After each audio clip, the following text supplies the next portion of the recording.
What metrics is your department using to evaluate whether the suspension of specific Iran sanctions pursuant to the JCPOA are or are not vital to the national security interests of the U.S.?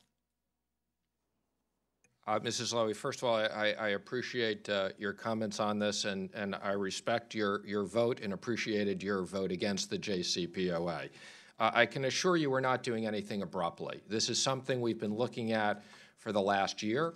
I've personally had many conversations at the National Security Council and with the President on this strategy. I obviously can't go through all those issues in this format, but I can assure you we're not doing anything abruptly.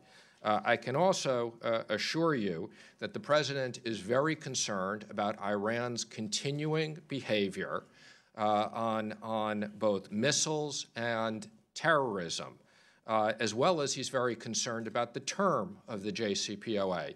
So this is something we've been carefully reviewing. I've had many discussions with my counterparts in Europe. There are active discussions going on with our counterparts in Europe. The Secretary of State has also been very involved in these discussions. I'm not going to comment on specifically what the President's plans are going forward, but it's been very clear. He wants to have a better deal, and he is very concerned about Iran's behavior. And any ability we have to put on sanctions outside the JCPOA, we will continue to do as we've had done over the last year.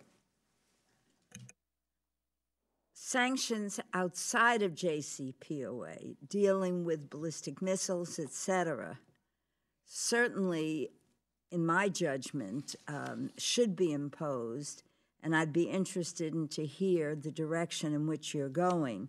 But if we reimpose nuclear sanctions, what areas of Iran's economy will we target to force Iran once and for all to cease nuclear development?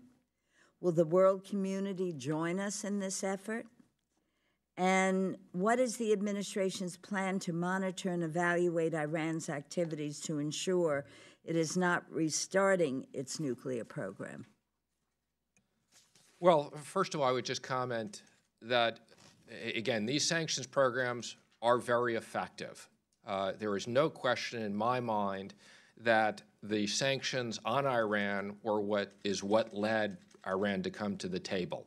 And there's no question that we fundamentally believe, this administration believes, that we should have had a better deal before we let the sanctions go.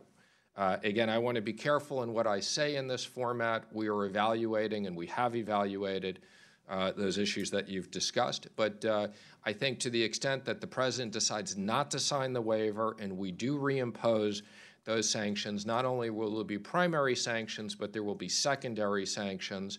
And I believe that they will continue to have a very strong impact on the economy in Iran.